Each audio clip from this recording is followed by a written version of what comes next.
আল্লাহু আকবার,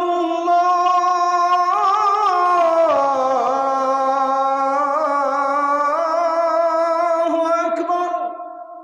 আমি অডিয়েন্সের মধ্য থেকে শুনতে চাই যে নেতৃত্ব বলতে আমরা আসলে কি বুঝি। What is leadership?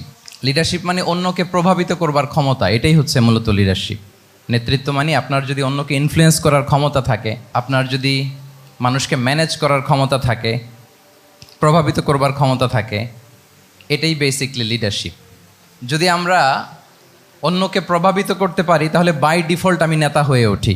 এটা হচ্ছে লিডারশিপের মূল সংজ্ঞা বা প্রকৃত কথা।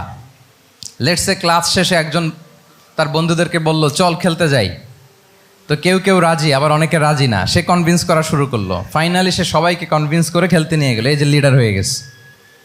ক্লিয়ার হয়েছে না ব্যাপারটা? তাহলে বেসিকলি অন্যকে প্রভাবিত করবার যে ক্ষমতা, এটাই হচ্ছে কি লিডারশিপ। যদি আমরা অন্যকে প্রভাবিত করতে পারি, ইনফ্লুয়েন্স করতে পারি। আমাদের সমাজে কিংবা রাষ্ট্রে আমরা যে সমস্যাগুলো দেখি, এগুলো বেসিকলি পোর লিডারশিপের কারণে। Poor leadership, because of poor leadership. যদি যথাযোগ্য নেতৃত্ব আমরা তৈরি করতে পারতাম, যোগ্য নেতৃত্ব যদি আমরা হাজির করতে পারতাম, তাহলে এই সমস্যাগুলো থাকতো না।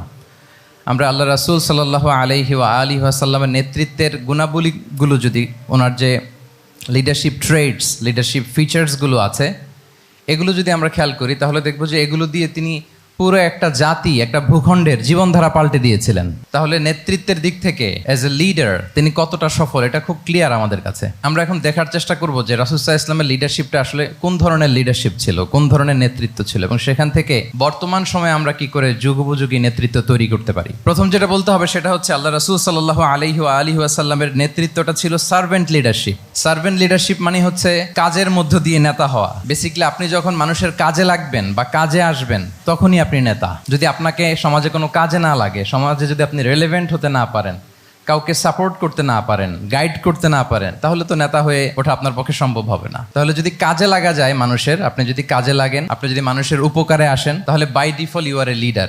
If you are society oriented, if you are people oriented, if you are service oriented, by default you are a leader. আমরা যদি আল্লাহ রাসূল সাল্লাল্লাহু আলাইহি ওয়া আলিহি ওয়াসাল্লামের জীবনের দিকে একটু খেয়াল করি, তাহলে দেখব যে নবী হওয়ার আগেও কিন্তু আল্লাহ রাসূল সাল্লাল্লাহু আলাইহি ওয়াসাল্লামের এই ক্যারেক্টারিস্টিক্সগুলো ছিল, এই ফিচারগুলো ছিল। উনি মানুষের অনেক কাজে এসেছেন, তিনি মানুষকে সাপোর্ট করতেন, বিপদে তাদের পাশে দাঁড়াতেন, তাই না? তিনি তো অফিসিয়ালি 40 বছর বয়সে নবী হলেন, যদিও আল্লাহর এলেমে তিনি অনেক আগে থেকেই নবী। কিন্তু দুনিয়াতে আল্লাহ রাসূল সাল্লাল্লাহু আলাইহি ওয়াসাল্লাম যখন 40 বছর বয়সে উপনীত হলেন, তখনই তো হেরা গুহায় নাজিল হলো, ইকরা বিসমি রাব্বিকাল্লাযী খালাক, read in the name of your lord who has created.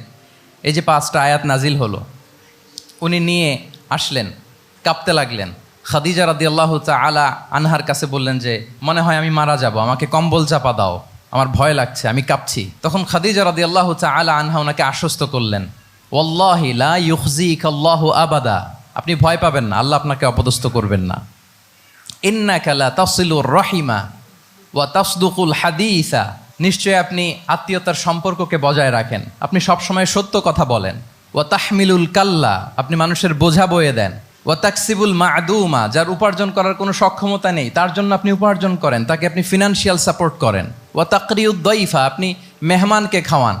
ওয়া তুঈনু আলা নাওয়াইবিল হক, সত্য যেখানে বিপন্ন সেখানে আপনি সত্যের বীর সেনানী হয়ে দাঁড়িয়ে যান। তো এই ফিচার যাদের মধ্যে থাকে, এমন ব্যক্তিত্বকে আল্লাহ তাআলা কখনোই অপমান করতে পারেন না। আপনি চিন্তিত হবেন না, ডোন্ট ওয়ারি অ্যাবাউট ইট, কোনো ভয় নাই, কোনো চিন্তা নাই, আপনি আশ্বস্ত হন। তাহলে দেখেন, এই যে 6টা গুণের কথা খাদিজা রাদিয়াল্লাহু তাআলা আনহা বললেন, এগুলো কিন্তু রাসূল সাল্লাল্লাহু আলাইহি ওয়াসাল্লাম নবী হওয়ার আগের গুণ। অর্থাৎ 40 বছর বয়সে তিনি উপনীত হওয়ার আগেই ওনার এই অভ্যেস ছিল যে উনি অন্যের বোঝা বইয়ে দিতে হেল্প করতেন, মানুষকে সাপোর্ট করতেন। যার উপার্জন করার সুযোগ নাই, ক্ষমতা নাই, তাকে তিনি উপার্জন করে দিতেন, মানে তাকে ফিনান্সিয়ালি সাপোর্ট করতেন, মেহমান খাওয়াতেন। তার মানে নবী হওয়ার আগেই উনি জনকল্যাণমূলক কাজে নিজেকে সম্পৃক্ত রেখেছেন। মানুষকে তিনি সাপোর্ট করতেন, মানুষকে হেল্প করতেন, উনি মানুষের কাজে লাগতেন। আর যে মানুষের কাজে লাগে, মানুষের উপকারে আসে, জনকল্যাণমূলক কাজে নিজেকে সম্পৃক্ত রাখে, বাই ডিফল্ট সে নেতা, বাই ডিফল্ট সে কি নেতা হয়ে যায়। তাহলে to serve before to lead, নেতৃত্ব এটা আসলে পজিশনের সাথে সম্পৃক্ত না, ইটস অল অ্যাবাউট ইনফ্লুয়েন্স। আপনার বাবা নেতা ছিল, আপনি ছেলে, তো আপনি নেতা, এটাকে নেতৃত্ব বলে না। আপনি যদি মানুষকে প্রভাবিত করবার ক্ষমতা হাসিল করেন, মানুষের কাজে আসেন, আপনাকে যদি সমাজে কাজে লাগে, আপনি মানুষকে সাপোর্ট করেন, তখন আপনি নেতা হয়ে ওঠেন। তাহলে রাসূল সাল্লাল্লাহু আলাইহি ওয়াসাল্লামের লিডারশিপটা যদি বুঝতে হয়, প্রথম কথা হচ্ছে ওনার লিডারশিপের প্যাটার্নটা ছিল সার্ভেন্ট লিডারশিপ, মানে সার্ভিস দেওয়ার মধ্য দিয়ে উনি নেতা বনে গেছেন। নবী হওয়ার আগেই ওনার মধ্যে এই ট্রেড ছিল, উনি মানুষকে সার্ভিস দিতেন। আরবিতেও একটা কথা আছে, সাইয়্যিদুল কওমি খাদিমুহুম, মানে যিনি সমাজের নেতা তিনি হবে সমাজের সবচেয়ে বড় খাদেম। যিনি নেতা হবেন তিনি সমাজের সবচেয়ে বড় কি হবেন? খাদেম হবেন। আমি টোটাল 12টা পয়েন্ট আলোচনা করবার চেষ্টা করবো ইনশাআল্লাহ। প্রথম পয়েন্টটা হচ্ছে সার্ভেন্ট লিডারশিপ, মানে to serve before to lead. নেতা হওয়ার আগে খাদেম হইতে হবে। কি হইতে হবে? খাদেম হইতে পারলে আপনি বাই ডিফল্ট নেতা। তাহলে আল্লাহ রাসূল সাল্লাল্লাহু আলাইহি ওয়া আলিহি ওয়াসাল্লামের নেতৃত্বের প্রথম কথা হচ্ছে ওনার লিডারশিপ প্যাটার্নটা ছিল সার্ভেন্ট লিডারশিপ। এটা হচ্ছে নাম্বার 1। 2 নম্বর কথা হচ্ছে নেতৃত্বের জন্য যেটা লাগে সেটা হচ্ছে কম্পিটেন্স। কিছু কম্পিটেন্স লাগে, এর মধ্যে অন্যতম কম্পিটেন্স হচ্ছে অ্যালোকুয়েন্স, বাগ্মিতা, বক্তব্যের পারঙ্গমতা। এটা লাগে, মানে যিনি নেতা হবেন তিনি কথা বলতে জানতে হবে, কথা বলতে পারতে হবে। এবার বলেন তো, আল্লাহ রাসূল সাল্লাল্লাহু আলাইহি ওয়াসাল্লামের এই কোয়ালিটিটা ছিল কি ছিল না? অসাধারণ কমিউনিকেশন স্কিল ছিল আল্লাহ রাসূল সাল্লাল্লাহু আলাইহি ওয়া আলিহি ওয়াসাল্লামের। এবং ওনার পাবলিক স্পিকিংয়ের যে কি দক্ষতা, আমরা ওনার বিভিন্ন বক্তব্যে, ওনার জুমার খুতবায়, ওনার বিভিন্ন আলোচনায়, বক্তব্যগুলো থেকে আমরা বুঝতে পারি। তাহলে নেতা হইতে হলে তার এলোকোয়েন্স লাগে, বাগ্মিতা লাগে। একজন মানুষ সর্বপ্রথম কোন জিনিসের প্রেমে পড়ে জানেন? কথার প্রেমে পড়ে। কিসের? কথার প্রেমে পড়ে। কথার ধরন, কণ্ঠস্বর, তার অ্যাটিটিউড, তার শব্দের জাদু, এটা মানুষের হৃদয়কে জয় করে ফেলে। আল্লাহ রাসূল সাল্লাল্লাহু আলাইহি ওয়া আলিহি ওয়াসাল্লাম তিনি নিজেও বলেছেন, ওয়া ইন্না মিনাল বায়ানি লা সিহরা, কিছু কিছু বক্তব্যের মধ্যে জাদু আছে। তো রাসূল সাল্লাল্লাহু আলাইহি ওয়াসাল্লামের এই এলোকোয়েন্স ছিল, এলোকোয়েন্স। তিনি বলতেন, উতিতু জাওয়ামিউল কালিম, আল্লাহ তাআলা আমাকে সর্বমর্ম বাচন ভঙ্গির অধিকারী করেছেন। মানে উনি যেটা বলতেন এটা ছিল very precise in wording but comprehensive in meaning. এটার যে দোতনা, এটার যে appeal to the heart of the people, to the heart of the listener, এটা অসাধারণ, মানুষের হৃদয়কে জয় করে ফেলতো। আল্লাহু আকবার। তাহলে নেতা হইতে হইলে তার কমিউনিকেশন স্কিল লাগবে। কি বলেন? লাগবে। এখন নেতা আসছে, উনি বক্তব্য করতে পারতেছে না, তাহলে কি নেতা হইতে পারবে? তাহলে পাবলিক স্পিকিং, কমিউনিকেশন স্কিল, এটা ইটস এ মাস্ট, এটা নেতার লাগবে। যেমনটি রাসূলুল্লাহ সাল্লাল্লাহু আলাইহি ওয়া আলিহি ওয়াসাল্লামের ছিল। উনি সর্বমর্ম বাচন ভঙ্গির অধিকারী ছিলেন। বলতেন কম, কিন্তু এটার অ্যাপিল ছিল অনেক বেশি, এটার ব্যাখ্যা হয়ে যেত অনেক। রাসূল সাল্লাল্লাহু আলাইহি ওয়াসাল্লামের সবচাইতে বড় ভাষণটি ছিল বিদায় হজের ভাষণ, খুব সম্ভবত। ওই ভাষণের টেক্সটগুলোকে যদি একসাথে করা হয়, আমার মনে হয় 10 মিনিটের বেশি লাগবে না ওই টেক্সটগুলো পড়তে। তার মানে সবচাইতে বড় যে ভাষণ ওনার, ওটা কত ছিল? 10 থেকে 12 মিনিটের ভাষণ ছিল। আমরা তো ঘন্টার পর ঘন্টা বক্তব্য করি, তারপরেও তো আমরা মানুষের মনকে খুশি করতে পারি না। উনি সেই যে 1400 বছর আগে 10 মিনিটের একটা ছোট্ট ভাষণ দিলেন, গোটা বিশ্ব আজও হাবুডুবু খায় ওই ভাষণের ভেতর। ঠিক কিনা বলেন? তাহলে উতিতু জাওয়ামিউল কালিম, আমি সর্বমর্ম বাচনভঙ্গির অধিকারী। সুবহানাল্লাহ, ভেরি প্রেসাইজ এন্ড ক্লিয়ার। কতটা প্রেসাইজ এন্ড ক্লিয়ার ছিল রাসূল সাল্লাল্লাহু আলাইহি ওয়াসাল্লামের বক্তব্য? আম্মা জান আয়েশা রাদিয়াল্লাহু তাআলা আনহা বলেন, লাউ আদ্দাহুল আদ্দু লা আহসাহু, তিনি যখন বক্তব্য করতেন, কেউ যদি চাইতো যে দেখি কয়টা শব্দ বললেন বক্তব্যে, কয়টা বাক্য বললেন, চাইলে মুহূর্তে গুনে ফেলা যেত সেটা। এত প্রেসাইজ এন্ড ক্লিয়ার বক্তব্য ছিল যে তিনি কয়টা বাক্য ব্যবহার করেছেন, কয়টা শব্দ ইউজ করেছেন এই বক্তব্যে, চাইলে যে কেউ গুনে ফেলতে পারত। এবং তিনি খুবই শুদ্ধ আরবিতে কথা বলতেন, আফসাহুল লিসান ছিলেন। বিশুদ্ধ ভাষায় কথা বলতে পারা এটা অনেক জরুরি। রাসূল সাল্লাল্লাহু আলাইহি ওয়াসাল্লাম অত্যন্ত বিশুদ্ধ আরবিতে কথা বলতেন। এবং বিশুদ্ধ আরবি জানাটা বা বিশুদ্ধ ভাষাটা এত জরুরি যে আল্লাহ তাআলা তার প্রিয় হাবিবকে এই বিশুদ্ধ ভাষা শেখানোর জন্য মায়ের বুকের দুধ খাওয়া থেকে বঞ্চিত রেখেছিলেন। আমি আবারও বলছি, বিশুদ্ধ ভাষাটা এত জরুরি যে আল্লাহ তাআলা তার প্রিয় হাবিবকে মায়ের বুকের দুধ থেকে বঞ্চিত রেখেছেন শুধু বিশুদ্ধ ভাষার জন্য। তিনি কিন্তু মায়ের বুকের দুধ খেতে পারেন নাই। হালিমাতু সাদিয়ার সাথে সেই বনু সাদ গোত্রে চলে গিয়েছেন, সেখানে ছিলেন। হালিমাতু সাদিয়া ওনাকে দুধ খাইয়েছেন। এরপরে যখন মরুভূমির চমৎকার পরিবেশে একেবারে বিশুদ্ধ আরবি তিনি শিখেছেন, আবার শিশু মুহাম্মদ সাল্লাল্লাহু আলাইহি ওয়াসাল্লামকে তিনি তার মায়ের কাছে ফিরিয়ে দিয়েছেন। তাহলে চিন্তা করে দেখেন যে বিশুদ্ধ ভাষার জন্য মায়ের বুকের দুধকে স্যাক্রিফাইস করা হয়েছে। আল্লাহু আকবার। তাহলে আম্মা জান আয়েশা রাদিয়াল্লাহু তাআলা আনহা বলতেন, লাউ আদ্দাহুল আদ্দু লা আহসাহু, চাইলে যে কেউ গুনতে পারতো যে তিনি প্রিয় নবীজি কয়টা বাক্য বললেন, কয়টা শব্দ। এত প্রেসাইজ এন্ড ক্লিয়ার ছিল। অন্য বর্ণনায় এসেছে, কানা ইয়াতাকাল্লামু বিকালামিন বাইনাহু ফাসলুন, তিনি এমনভাবে কথা বলতেন, কথার মাঝখানে মাঝখানে পজ দিতেন। কি দিতেন? পজ দিতেন, মানে একটু থামতেন যাতে করে শ্রোতারা বুঝতে পারে।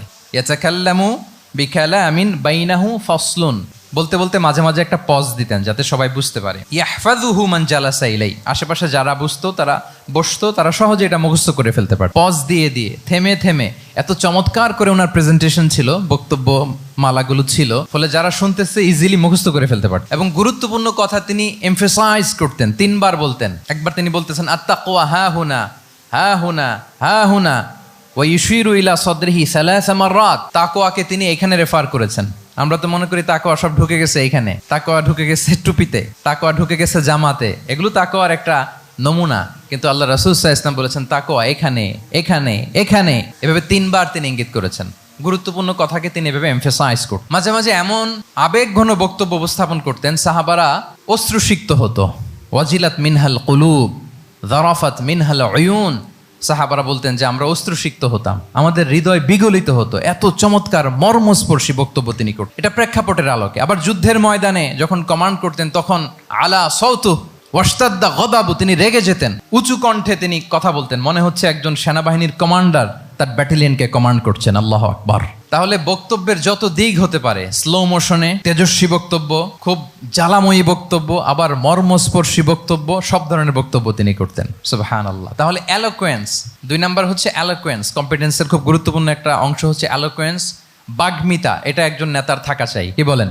একজন নেতার এরকম বক্তব্য দিতে জানতে হবে না? আল্লাহ রাসূল সাল্লাল্লাহু আলাইহি ওয়া আলিহি ওয়াসাল্লাম তিনি ঠিক এইভাবে বক্তব্য করতেন। মাঝে মাঝে তিনি ইমোশনাল ইন্টেলিজেন্স ইউজ করতেন, মানে আবেগ অনুভূতিকে নাড়িয়ে দিয়ে শ্রোতাকে প্রভাবিত করে ফেলা। স্পিরিচুয়াল ইন্টেলিজেন্স বা ইমোশনাল ইন্টেলিজেন্স তিনি বক্তব্যের মধ্যে ব্যবহার করতেন। এমনভাবে তিনি নাসিহাত করতেন, এমনভাবে কথা বলতেন, মানুষের আবেগ অনুভূতিকে তিনি নাড়িয়ে দিতেন। আল্লাহু আকবার। ছোট্ট একটা উদাহরণ এখানে আমি হাজির করি। আপনারা হুনাইনের যুদ্ধের কথা নিশ্চয়ই শুনেছেন। কত হিজরিতে হয়েছিল?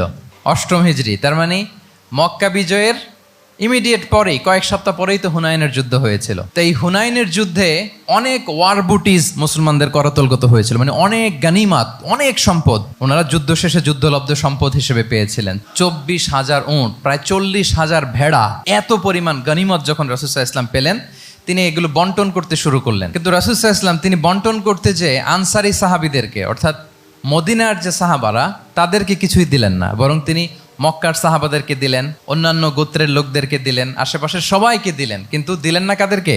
আনসারি সাহাবীদেরকে। তো ফলে এত বিশাল ওয়ার বুটিজ, এর মধ্যে থেকে কিছুই আনসারিরা পেল না। ওনাদের মধ্যে ক্ষোভের জন্ম নিল। ক্ষোভ থেকে ওনারা সমালোচনা করতে আরম্ভ করলেন আল্লাহ রাসূল সাল্লাল্লাহু আলাইহি ওয়াসাল্লামের। এবং সমালোচনা করতে করতে এটা এমন পর্যায়ে চলে গেল, এক পর্যায়ে তারা বলতে আরম্ভ করলো যে আমরা ওনার জন্য জান দিলাম, জীবন দিলাম, আজকে উনি এত সম্পদ পেয়ে সব নিজ এলাকার লোকদের মাঝে বন্টন করে দিল, এটা কি ঠিক করলো উনি?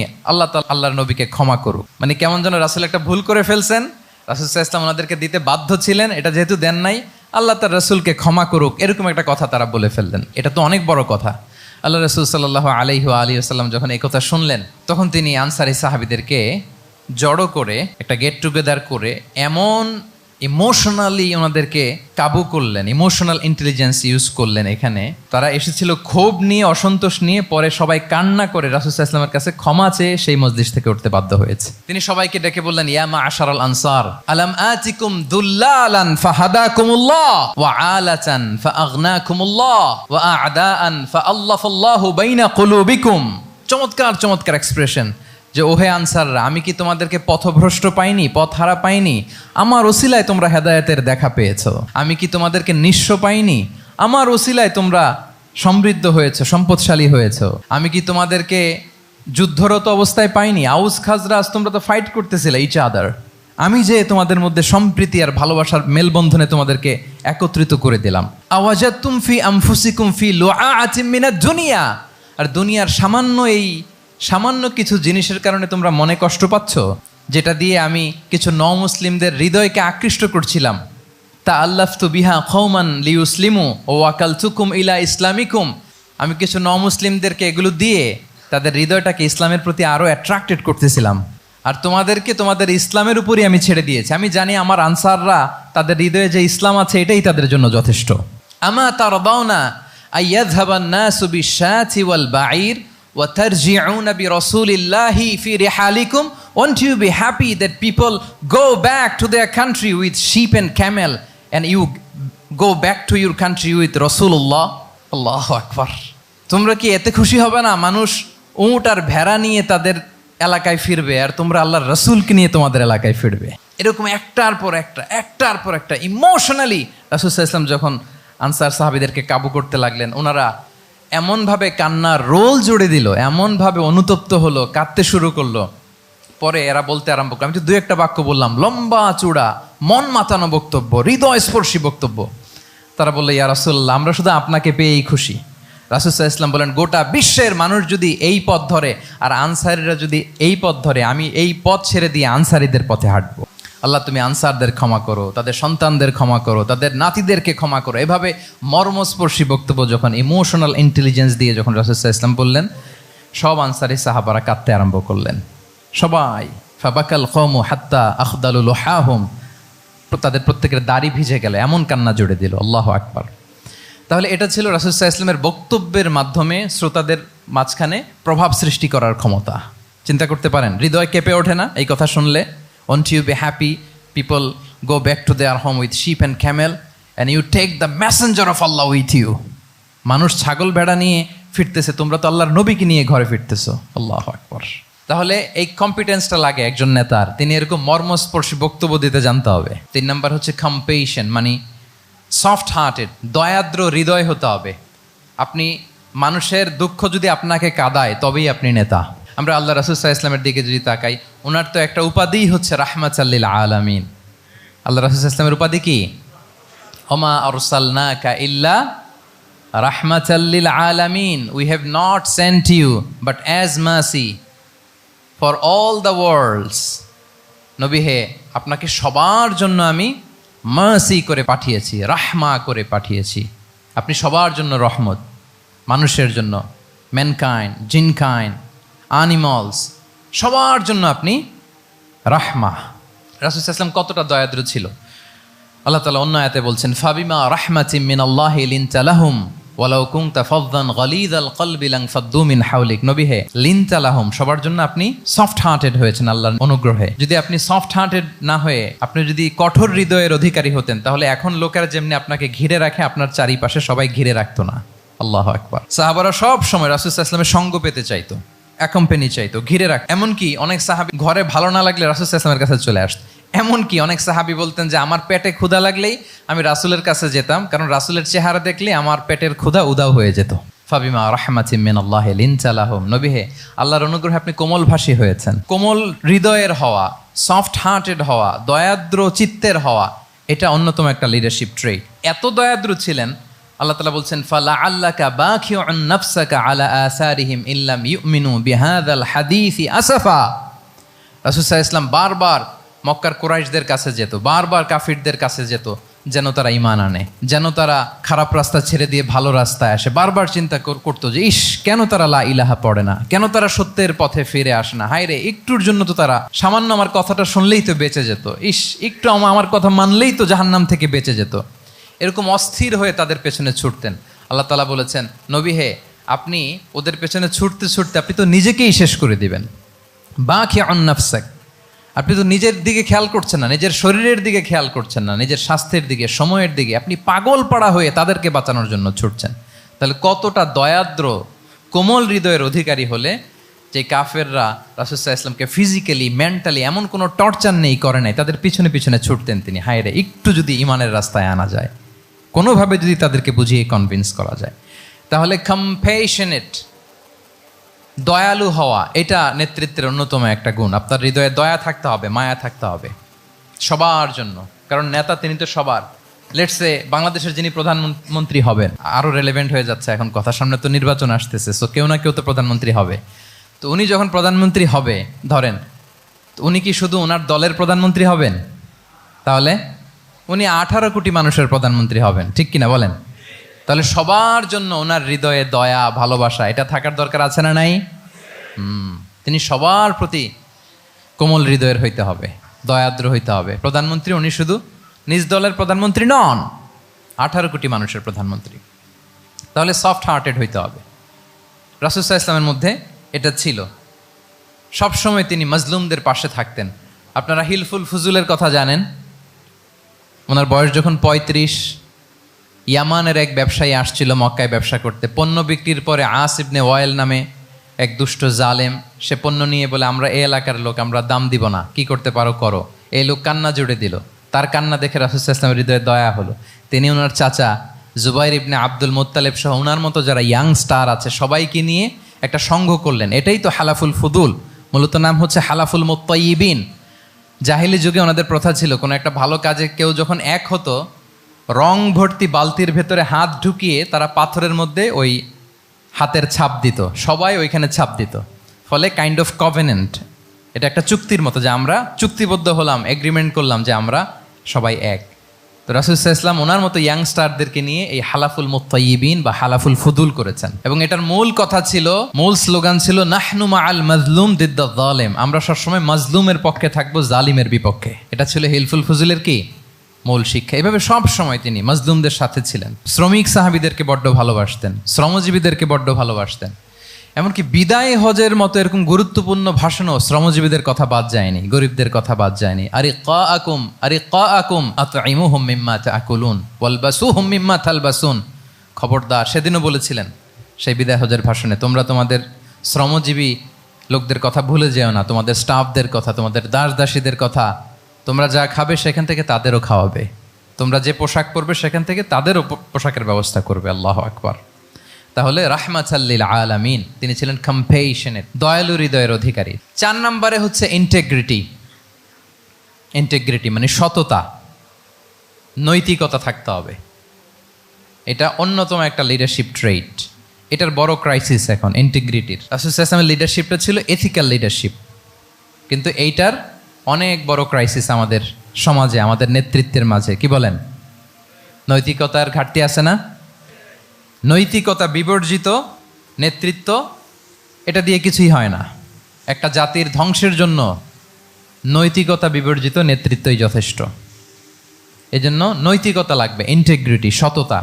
আমরা যদি আল্লাহ রাসূল সাল্লাল্লাহু আলাইহি ওয়াসাল্লামের নেতৃত্বের দিকে তাকাই, ওনার সততা, ওনার সত্যবাদিতা, ওনার আমানতদারিতা নিয়ে যদি আমরা একটু সিরাতের পরতে পরতে খেয়াল করি, এমনকি নবী হওয়ার আগে যদি খেয়াল করি, তাহলে দেখব যে মক্কার লোকেরা আল্লাহ রাসূল সাল্লাল্লাহু আলাইহি ওয়াসাল্লামকে আস-সাদিক, আল আমিন উপাধিতে ভূষিত করেছেন। সুবহানাল্লাহ, মানে সত্যবাদী, ট্রুথফুল অ্যান্ড ট্রাস্টওয়ার্দি। স্বয়ং মক্কার লোকেরা, মক্কার মুশরিকরা রাসূল সাল্লাল্লাহু আলাইহি ওয়াসাল্লামকে উপাধি দিয়েছিলেন আল আমিন। কি উপাধি দিয়েছিলেন? আল আমিন। তার মানে কখনো মিথ্যা বলেননি, কখনো আমানতের খেয়ানত করেননি। যখন আয়াত নাজিল হলো ওয়া আনজির আশিরাতাকাল আকরাবিন, হে নবী আপনি আপনার নিকট আত্মীয়দেরকে সতর্ক করুন জাহান্নামের আযাবের, তিনি সাফা পাহাড়ের চূড়ায় উঠে গেলেন, ডাকতে আরম্ভ করলেন, ও মক্কার লোকেরা, ও আমার আত্মীয়রা, আমি যদি বলি এই পাহাড়ের পেছনে একদল ঘোড় সাওয়ার সশস্ত্র ব্যাটালিয়ন তোমাদেরকে এখনই অ্যাটাক করবে, তোমরা কি বিশ্বাস করবে? আকুনতুম মুসাদ্দিকিয়া, আমার কথা বিশ্বাস করবে? মক্কাবাসী এক বাক্যে কি বলেছিল জানেন? তারা বলেছিল নাম, অবশ্যই বিশ্বাস করবে। কেন বিশ্বাস করবে? বলে যে মা জাররাবনা আলাইকা ইল্লা সিদকা, we have never ever experienced a single lie from you in our life. আমরা জীবনে কোনোদিন তোমার মিথ্যা বলতে শুনি নাই। আল্লাহু আকবার। কি নিঃসংকোচ স্বীকৃতি এলাকার লোকদের। এইটা আমাদের সমাজে অনেক বড় ক্রাইসিস, আমানতদারিতা, ট্রাস্টওয়ার্দিনেস। সো এখান থেকে আমাদের শিখতে হবে, অনেক কিছু রিভাইজ করতে হবে আমাদেরকে। এই যে নতুন বাংলাদেশের চমৎকার সময় এসেছে, আর 54 বছরও হয়তো আমরা এই সুযোগ পাবো না। এজন্য আমাদেরকে শিখতে হবে রাসূল সাল্লাল্লাহু আলাইহি ওয়াসাল্লামের যে ইন্টিগ্রিটি, ওনার যে ট্রাস্টওয়ার্দিনেস, এই আমানতদারিতা থেকে আমাদেরকে শিখতে হবে। তাহলে নেতাকে আস্থার জায়গা তৈরি করে নিতে হয়। রাসূল সাল্লাল্লাহু আলাইহি ওয়াসাল্লাম এটা ধীরে ধীরে তৈরি করেছেন। আপনারা জানেন যে উনি নবুয়তের আগে পার্টনারশিপে বিজনেস করতেন খাদিজা রাদিয়াল্লাহু তাআলা আনহার সাথে। মানে খাদিজা রাদিয়াল্লাহু তাআলা আনহার ইনভেস্টমেন্ট আর উনি শ্রম দিতেন। তো উনি সিরিয়াতে গিয়েছেন পণ্য নিয়ে, মালামাল নিয়ে। ওনার ব্যবসা বাণিজ্যের ধরন কেমন এটা দেখবার জন্য খাদিজা রাদিয়াল্লাহু তাআলা আনহা ওনার এক বান্ধবীকে পাঠিয়েছিলেন ওই ক্যারাভ্যানে, ওই কাফেলায়। নাম ছিল মাইসারা। তো মাইসারাকে বলেছে, মাইসারা তুমি দেখবা যে টাকা পয়সা আবার উল্টাপাল্টা করে কিনা, ঠিকঠাক মতো ব্যবসা করে কিনা, আমার huge investment, on behalf of me তুমি এই ক্যারাভ্যানে থাকবে আর দেখবে যে মোহাম্মদ ঠিকঠাক বিজনেসটা করে কিনা। আল্লাহু আকবার। মাইসারা এই সফর শেষে এসে খাদিজা রাদিয়াল্লাহু তাআলা আনহার কাছে এমন পজিটিভ রিভিউ দিয়েছে, এই রিভিউ শুনেই খাদিজা রাদিয়াল্লাহু তাআলা আনহা বিষ্ণু ইসলামকে বিয়ে করার জন্য রাজি হয়ে গেছেন। আলহামদুলিল্লাহ। মাইসারা এসে রিভিউ দিতে লাগলো যে মোহাম্মদ সে সবার চেয়ে আলাদা সাল্লাল্লাহু আলাইহি ওয়াসাল্লাম। তার ওঠা বসা, তার চলন বলন, তার কথন, তার ডিলিংস, তার লেনদেন সব আলাদা, অসাধারণ তিনি। মাইসারার রিভিউ শুনে আল্লাহ আকবার, খাদিজা রাদিয়াল্লাহু তাআলা আনহা তিনি অবাক হয়ে গেলেন এবং তিনি বিয়ের প্রস্তাব পাঠালেন। রাসূল সাল্লাল্লাহু আলাইহি ওয়াসাল্লামের এই আমানতদারিতায় মুগ্ধ হয়ে কি করলেন? বিয়ের প্রস্তাব পাঠালেন। তাহলে কি পরিমাণে ট্রাস্টওয়ার্দিনেস ওনার ছিল। আরো মজার ব্যাপার হচ্ছে মক্কার কুরাইশরা, মক্কার লোকেরা রাসূল সাল্লাল্লাহু আলাইহি ওয়াসাল্লামের কাছে এসে আমানতের সম্পদ গচ্ছিত রাখতো। আবু জাহেলের কাছে রাখতো না, উতবা, শাইবা, ওয়ালিদ ইবনে মুগিরা কারো কাছে রাখতো না। খেয়াল করে দেখেন, দল করে আবু জাহেলের, দল করে কার? কিন্তু আমানত রাখে কার বাসায়? কি অবাক করা কাণ্ড না? কর্মী হচ্ছে আবু জাহেলের, কিন্তু আমানতের সম্পদ রাখে কার কাছে?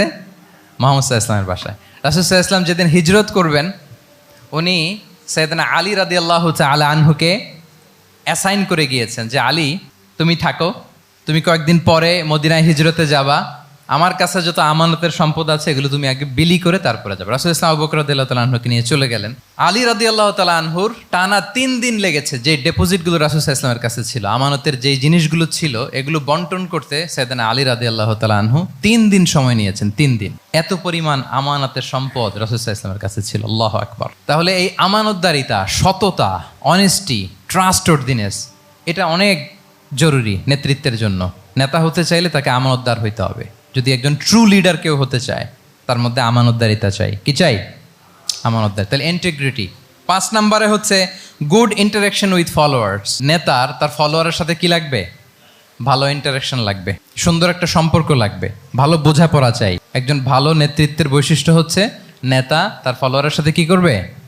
ইন্টারেক্ট করবে। এখানেই বস আর লিডারের মধ্যে পার্থক্য। বস কি করে? অর্ডার করে শুধু। বসের কাজ হচ্ছে এই ডুজ অ্যান্ড ডোন্টস বলে দেয়, এইটা করা যাবে ওইটা করা যাবে, মানে অর্ডার করে, ডিরেক্ট করে। কিন্তু লিডার কি করে?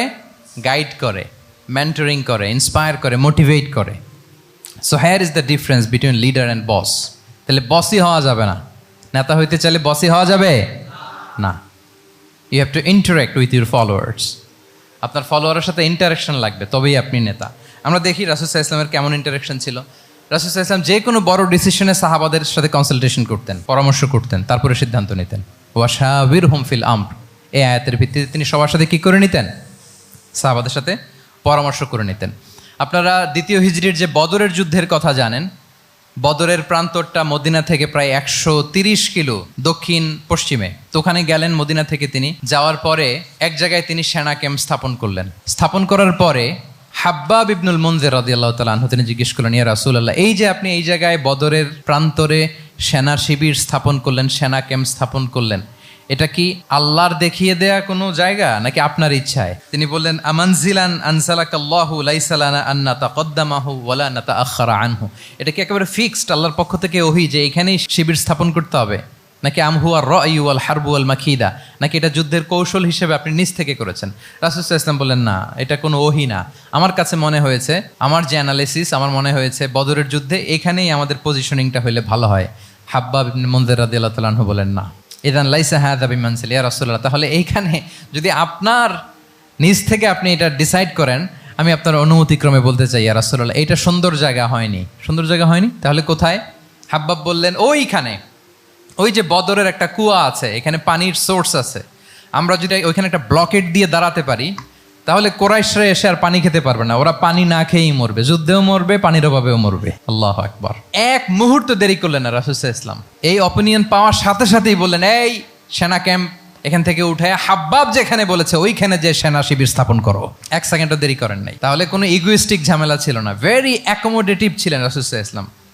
আমরা অনেক সময় নতুন কোনো কথা শুনলে, কোনো রিফর্ম শুনলে, শ্রোতাদের মধ্যে থেকে কিছু একটা শুনলে আটকে উঠি, চেঞ্জ করতে চাই না, রিজিড হয়ে থাকে। এই রিজিডিটি রাসূল সাল্লাল্লাহু আলাইহি ওয়াসাল্লামের মধ্যে ছিল না। ভেরি অ্যাকোমোডেটিভ ছিলেন, ইজিলি ওপেন আপ করতে পারতেন। মুহূর্তেই বলেন, ঠিক আছে, আমি যেখানে করেছি আসলে ঠিক হয় না। হাব্বাব যেখানে বলেছে সবাই ওখানে যে সেনা ক্যাম্প স্থাপন করো। আল্লাহু আকবার। উনি চাইলে বলতে পারতেন, এই হাব্বাব, তুমি কি আমার চেয়ে বেশি বুঝো? আমি তো নবী, তুমি আমার উম্মাহ, আমার কাছে ওহী আসে। কোনো ধরনের আর্গুমেন্টে না যে সরাসরি রাসূল সাল্লাল্লাহু আলাইহি ওয়াসাল্লাম এটাকে মেনে নিলেন। আল্লাহু আকবার। তাহলে এই যে ইন্টারাকশন, দেখেন কত চমৎকার ইন্টারাকশন ছিল সাহাবীদের সাথে রাসূলুল্লাহ সাল্লাল্লাহু আলাইহি ওয়া আলিহি ওয়াসাল্লাম। তাহলে good interaction with your followers, এটা জরুরি। আমরা যদি খন্দকের ঘটনা দেখি, খন্দকের যে পরীক্ষা খনন করা হয়েছিল এটা কিন্তু কোনো মদিনার বা মক্কার কোনো অ্যারাবিয়ান সাহাবাদের কাছ থেকে এই পরামর্শ আসেনি। এসেছে কার কাছ থেকে? সালমান আল ফারিসি। বাড়ি কই? সেই ইরান, ইয়ামান না, ইরানে। উনি হি ওয়াজ পার্সিয়ান, উনি ইরান থেকে আসছে। তাহলে ইজিলি তিনি সাহাবিদের কাছ থেকে চমৎকার অপিনিয়ন আসলে সেটাকে পিক করতেন এবং তাদের সাথে চমৎকার ইন্টারাকশন ছিল। সাহাবিদের সাথে, ফলোয়ারদের সাথে ওনার কতটা গভীর ইন্টারাকশন ছিল, ছোট্ট একটা হাদিস বলে, হাদিসটা সহিহ মুসনাদে আহমদ ইবনে হাম্বালে এসছে। আমি এই পয়েন্টটা শেষ করছি। রাসূল সাল্লাল্লাহু আলাইহি ওয়াসাল্লামের যুগে এক সাহাবী ছিল, তার নাম ছিল জাহির ইবনে হারাম আল আশজাঈ। জাহির, সাহাবীর নাম কি? সবাই বলুন, কি নাম? জাহির রাদিয়াল্লাহু তাআলা আনহু। উনি মদিনায় থাকতেন না, উনি মরুপল্লীতে থাকতেন, মানে বেদুইন ছিলেন আর কি। মদিনা তো শহর, সিটি, উনি সিটিতে থাকতেন না, উনি থাকতেন মরুপল্লীতে। ওখানে তিনি অর্গানিক ফলমূল শাকসবজি চাষ করতেন। রাসূল সাল্লাল্লাহু আলাইহি ওয়াসাল্লাম ওনার এই অর্গানিক ফলমূল আর শাকসবজি খুব পছন্দ করতেন। ফলে উনি প্রায়ই সেই মরুপল্লী থেকে রাসূল সাল্লাল্লাহু আলাইহি ওয়াসাল্লামের জন্য অর্গানিক ফ্রেশ ফ্রুট আর শাকসবজি মদিনায় নিয়ে আসতেন এবং এগুলো ফ্রিতে দিতেন রাসূল সাল্লাল্লাহু আলাইহি ওয়াসাল্লামকে অ্যাজ এ গিফট। উপহার হিসেবে রাসূল সাল্লাল্লাহু আলাইহি ওয়াসাল্লামকে মরুপল্লী থেকে চাষ করে আনা ফলমূল শাকসবজি দিতেন, আর কিছু শাকসবজি ফলমূল তিনি মদিনার বাজারে বিক্রি করতেন। তো একবার তিনি এসে রাসূল সাল্লাল্লাহু আলাইহি ওয়াসাল্লামকে অর্গানিক এই ফ্রুটগুলো দিয়ে বাকিগুলো মদিনার বাজারে বিক্রি করতেছেন। রাসূলুল্লাহ সাল্লাল্লাহু আলাইহি ওয়াসাল্লাম বাজার ভ্রমণে গেলেন, যে দেখে ওই তো জাহের, উনি আবার কানা রজুলান দামিমান, একটু কুৎসিত দেখতে, একটু খাটো কুৎসিত শ্যামবর্ণের ছিলেন। তো ওনাকে দেখেই রাসূল সাল্লাল্লাহু আলাইহি ওয়াসাল্লাম পিছন থেকে এরকম ঝাপটে ধরলেন। উনি তো আর দেখতে পারতেছেন না কে ধরলো। উনি বলে, মান হাদা আরসিলনি, এই ছাড়ো ছাড়ো, কে কে, এই কোন লোক আমারে ধরলো, ছাড়ো ছাড়ো করে অস্থির। যখন পিছনে ফিরে দেখে আল্লাহ রাসূল সাল্লাল্লাহু আলাইহি ওয়াসাল্লাম, এখন আর ছাড়াছাড়ি করে না, এখন ওনার পিঠটা রাসূল সাল্লাল্লাহু আলাইহি ওয়াসাল্লামের বুক মোবারকের দিকে আরো লাগাই দিচ্ছে এইভাবে। সুবহানাল্লাহ। এতক্ষণ বলে এই কে, ছাড়ো ছাড়ো, যখন দেখে রাসূল সাল্লাল্লাহু আলাইহি ওয়াসাল্লাম এখন আর তাড়াহুড়ো করতেছে না, এখন ওনার পিঠটা রাসূল সাল্লাল্লাহু আলাইহি ওয়াসাল্লামের বুক মোবারকের সাথে আরো ঠেলে দিচ্ছে। রাসূল সাল্লাল্লাহু আলাইহি ওয়াসাল্লাম এবার মজার ছড়ে বললেন, মাইয়াশতারি হাযাল আব, ফান করে বলতেছেন, এই একটা দাস আছে আমার কাছে, এই লোকটারে কে কিনবে, আমি বেচবো। জাহির রাদিয়াল্লাহু তাআলা আনহু বলেন, ইয়া রাসূলুল্লাহ ইদান ওয়াল্লাহি তাজিদুনি কাসিদান, আমি কালো মানুষ, আমি সস্তা মানুষ, আমারে বেচলে বেশি দাম পাবেন না আপনি, আমি তো সস্তা মানুষ ইয়া রাসূলুল্লাহ। রাসূল সাল্লাল্লাহু আলাইহি ওয়াসাল্লাম বললেন, আনতা লাস্তা ইনদাল্লাহি কাসিদ ইয়া জাহির, হে জাহির তুমি আল্লাহর কাছে সস্তা নও, আনতা ইনদাল্লাহি গালি, তুমি আল্লাহর কাছে বড্ড দামি। তোমার স্কিন ব্রাইট কালার না, তুমি কুৎসিত, তুমি দুনিয়াতে সস্তা হতে পারো কিন্তু আমার আল্লাহর দরবারে তুমি কভু সস্তা নও। আনতা ইনদাল্লাহি গালি, আল্লাহর কাছে তুমি বড্ড দামি। দেখেন ইন্টারাকশন কোন মাত্রায় গেলে পিছন থেকে যে এরকম হাক করা যায়, ঝাপটে ধরা যায় এক সাহাবীকে। সুবহানাল্লাহি বিহামদি। এরকম গুড ইন্টারাকশন ছিল অনেক অনেক ভুরি ভুরি সিরাতের পরতে পরতে আপনারা পাবেন যে রাসূল সাল্লাল্লাহু আলাইহি ওয়াসাল্লামের সাথে সাহাবাদের ইন্টারাকশন কত চমৎকার ছিল। 6 নম্বরে হচ্ছে কারেজ, সাহসিকতা। নেতা হইতে হইলে সাহস লাগবে না? নেতারে বাঁচানোর জন্য কর্মীরা দৌড়াইতেছে সামনে, নেতা যদি ছোটে পেছনে, তাহলে হবে? তাহলে তো তাকে নেতা বলা যায় না। কি বলেন? নেতার তো হি শুড বি কারেজাস, তার সাহসী হইতে হবে, দুর্দান্ত সাহস থাকতে হবে তার। রাসূল সাল্লাল্লাহু আলাইহি ওয়াসাল্লামের এরকম দুর্দান্ত সাহস ছিল, অত্যন্ত সাহসিকতার অধিকারী তিনি ছিলেন। এবং এই লিডারশিপ ট্রেইটটা খুবই জরুরি, এটাকে বলে মাদার স্কিল। কারেজি যে মাদার স্কিল, এটাই সব।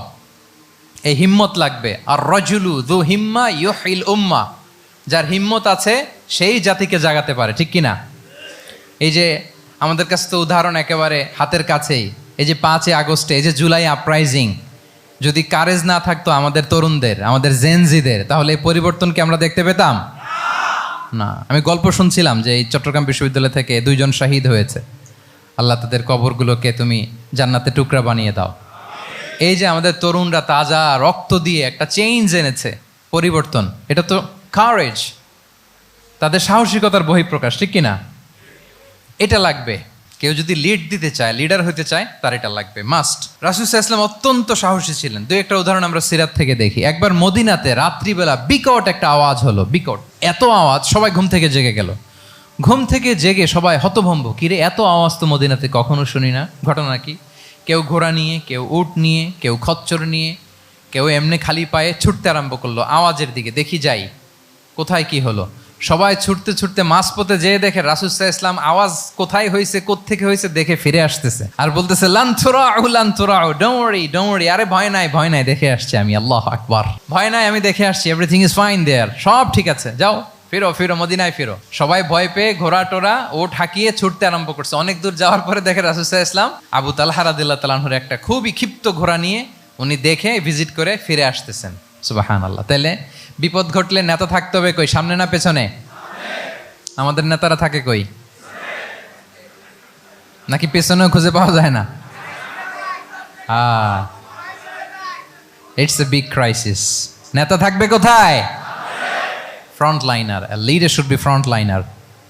উনি তো লিড দিবে, নেতৃত্ব দিবে। এখন ওনারা যদি খুঁজে পাওয়া না যায় তাহলে থাকবে কিছু না। এই যে শিখতে হবে আমাদের, যেমনটা রাসূল সাল্লাল্লাহু আলাইহি ওয়াসাল্লাম করলেন। বিকট আওয়াজ, উনি আগে চলে গেছে, কাউকে না বলে দেখে টেকে চলে আসতেছে। আল্লাহু আকবার। হুনাইনের যুদ্ধে এক পর্যায়ে মুসলমানরা পর্যদুস্ত হয়ে যাচ্ছিল, আপনারা অনেকে জানেন। To make the long story short, পুরো ঘটনাটা আমি আনবো না। সাহাবারা দিক বিদিক ছুটতে আরম্ভ করলো। পাহাড়ের উপর থেকে এমন প্রবল বেগে তীর ছোড়া হচ্ছিল, সাহাবারা টিকতে পারছিল না, কেউ এদিকে কেউ ওদিকে। রাসূল সাল্লাল্লাহু আলাইহি ওয়াসাল্লাম এই তীর তলোয়ারকে উপেক্ষা করে সামনে যেয়ে দাঁড়ালেন ঢালের মতো, আর বললেন, আনা নবিয়্যুল লা কাযিব আনা ইবনু আব্দুল মুত্তালিব। এই সাহাবারা, আনা নবিয়্যুল লা কাযিব, আমি সত্য নবী, আমার দিকে ফেরো। I'm the grandson of Abdul Muttalib, আমি দাঁড়িয়ে আছি, ফেরো।